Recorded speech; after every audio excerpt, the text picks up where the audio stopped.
এটি একটি পরিবারের শতবর্ষের ত্যাগ, আভিজাত্যের উত্তরাধিকার ও অকৃতজ্ঞ রাষ্ট্রের বিরুদ্ধে শ্বেতপত্র। অর্ণব ওয়ারেস খান একজন একনিষ্ঠ সমাজকর্মী, আধুনিক প্রযুক্তি মনস্ক আন্দোলনকারী এবং একটি ঐতিহাসিক রাজনৈতিক বংশের যোগ্য উত্তরসূরি। আব্দুল ওয়ারেস খান, মেধার মহিরুহ, অর্ণব ওয়ারেস খানের দাদা, কলকাতা বিশ্ববিদ্যালয়ের প্রখর মেধাবী গ্র্যাজুয়েট, যিনি অবিভক্ত বাংলার ডাইরেক্টর জেনারেল অফ ফুড হিসেবে দায়িত্ব পালনকালে নিজের প্রশাসনিক প্রজ্ঞায় দুর্ভিক্ষের হাত থেকে কোটি মানুষের জঠর জ্বালা নিভিয়েছিলেন। কলকাতার তাঁতিবাগানে তাঁর ঐতিহাসিক আবাসস্থলের প্রবেশদ্বারে আজও এ.ডব্লিউ. খান নামাঙ্কিত লেটারবক্স ও ফলক তাঁর আভিজাত্যের সাক্ষ্য দিচ্ছে। আব্দুল ওয়ারেস খান ছিলেন জাতির পিতা বঙ্গবন্ধু শেখ মুজিবুর রহমানের ঘনিষ্ঠ সহযোগী। তাঁরা একত্রে কলকাতার বেকার হোস্টেলে অবস্থান করেছেন এবং একটি অসাম্প্রদায়িক সমাজ বিনির্মাণের স্বপ্ন দেখেছিলেন। আজ যখন সেই বাংলাদেশে বঙ্গবন্ধুর ভাস্কর্য ভাঙা হয় এবং ইতিহাস বিকৃতির উৎসব চলে, তখন সেই ঐতিহ্যের উত্তরাধিকারী হিসেবে অর্ণব ওয়ারেস খান এই অকৃতজ্ঞ রাষ্ট্র ত্যাগ করার সিদ্ধান্ত নিয়েছেন। খান পরিবারের রাষ্ট্রীয় সেবা। বীর মুক্তিযোদ্ধা খায়রুল আহসান খান, পিতা, ১৯৭১ সালের উত্তাল সময়ে মাত্র ১৬-১৭ বছর বয়সে যিনি মাতৃভূমির টানে অস্ত্র হাতে তুলে নিয়েছিলেন। ২০২৬ সালে তাঁর বয়স ৭১ বছর।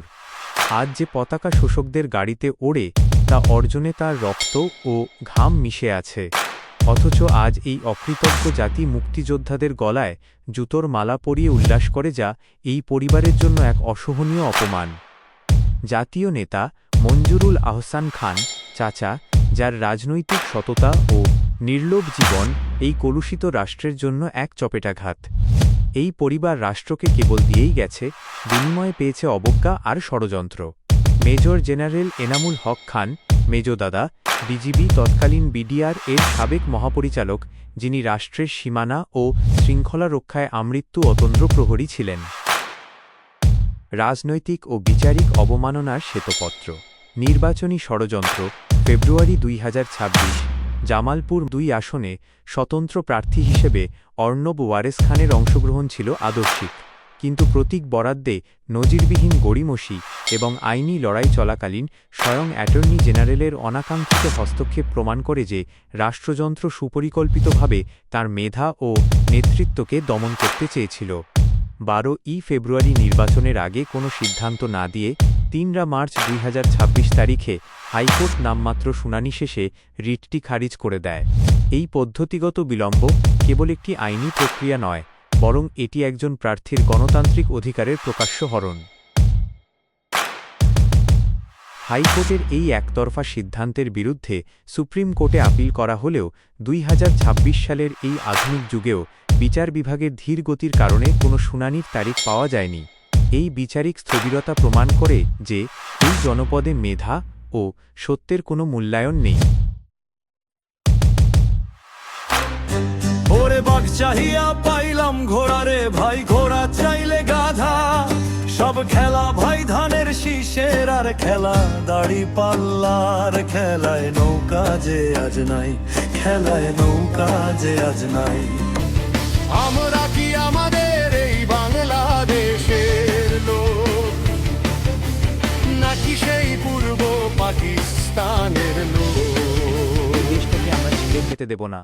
এই মাটিকে আমরা এতটাই রোম্যান্টিকলি ভালোবাসি যে আপনারা যতই কোড ক্র্যাশ করান না কেন, ব্যাকগ্রাউন্ডে কিন্তু আমাদের মতো তরুণদের দেশপ্রেমের জিপিএস অলরেডি অন হয়ে গেছে। আমরা রিবুট করতে আসছি, আর এবার পুরো সিস্টেমের পাসওয়ার্ড হবে জয় বাংলা।